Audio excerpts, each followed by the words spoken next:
Bonjour à toutes et à tous. Alors, nous sommes déconfinés effectivement depuis quelques jours, mais nous apprenons aussi à nous réinventer face au monde, aux autres et à nous-mêmes, pour ne pas laisser effectivement la méfiance s'emparer de nos esprits, malgré la peur toute légitime et les distanciations physiques de rigueur. Aussi, aujourd'hui, je vous propose de découvrir, d'explorer la notion de confiance avec cet ouvrage d'Emerson, qui date du 19e siècle, La confiance en soi. Alors, rien d'humain ne saurait exister sans confiance. Avant, dans ce monde d'avant, peu ou prou, sans y penser, pour la plupart, nous croyons spontanément à la permanence de notre univers familier. Malgré les catastrophes qui ne cessent de ravager le monde et de frapper près de chez nous. Catastrophes devenues familières par les moyens de communication. En effet, nous étions certains, chaque jour, tout à l'heure, de retrouver, demain, notre petit monde, nos proches, notre appartement, nos amis, nos collègues, tous figés dans une parfaite et éternelle immutabilité.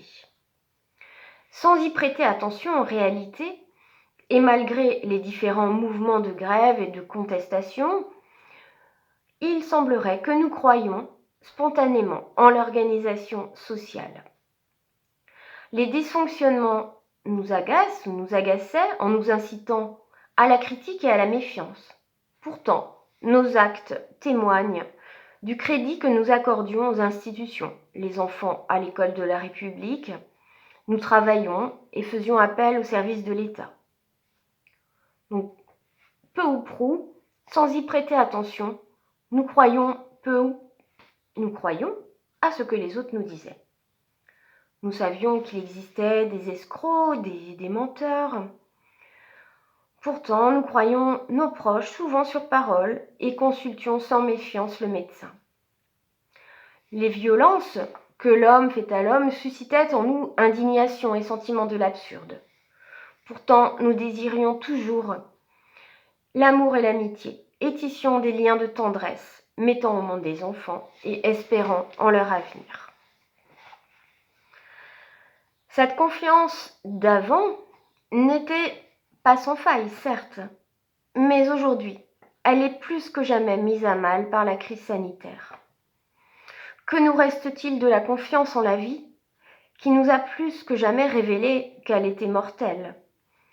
De la confiance en la médecine, qui nous a démontré que la connaissance avançait à mesure que le doute s'installait. De la confiance en le politique, qui nous a témoigné ses incohérences. Enfin, de la confiance en l'autre, qui s'est largement érodée, car cet autre porte peut-être en lui le mal qu'il va nous partager à son insu. Alors comment rester confiant en ce monde où l'autre est devenu suspect, où la nature même se rebelle contre celui qui croyait, depuis Descartes, la dominer, confiant en un soi-même qui peut à tout moment vaciller, s'ébrécher et s'écrouler. Alors, avec Ralph Waldo Emerson, 1803-1882, essayiste, philosophe et poète américain, retrouvons un peu, peut-être, de cette foi en nous-mêmes, en la vie, en un avenir lumineux et coloré, malgré ses ombres et ses brumes. Vous verrez que dans ce texte, l'auteur développe l'idée selon laquelle la confiance en soi-même, indispensable à l'épanouissement de chacun, est nécessairement associée à l'anticonformisme. Se dégager de la pesanteur des cadres sociaux, apprendre à penser et à voir le monde sans être influencé par l'opinion publique. Tel serait ainsi le chemin que prennent tous les grands hommes. Il ne faut donc pas avoir peur d'être soi-même, toujours suivre son intuition, d'après Emerson, et ne jamais renoncer au combat quotidien contre les multiples sources de formatage que nous impose la vie en société. Alors je vous propose de parcourir cet ouvrage à partir de quelques extraits. Aie confiance en toi. Chaque cœur vibre à cette corde de fer. Accepte la place que la divine providence a trouvée pour toi. La société de tes contemporains, l'enchaînement des faits. Les grands hommes ont toujours fait ainsi.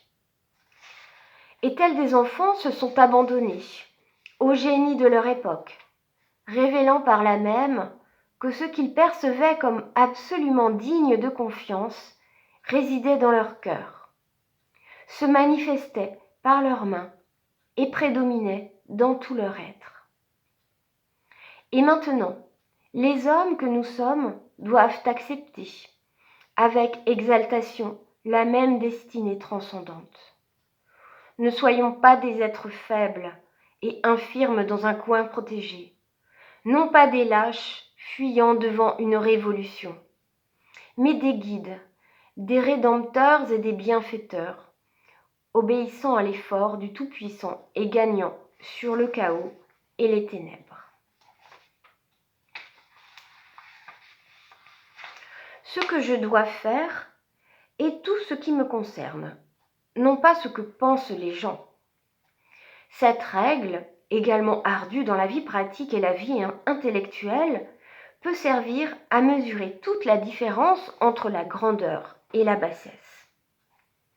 Elle est d'autant plus ardue que vous trouverez toujours des gens pour penser qu'ils savent ce qu'est votre devoir, mieux que vous ne le savez vous-même. Il est facile, étant dans le monde, de vivre selon l'opinion du monde. Il est facile, dans la solitude, de vivre selon la nôtre. Mais il a de la grandeur, celui qui, au milieu de la foule, garde avec une suavité parfaite l'indépendance de la solitude.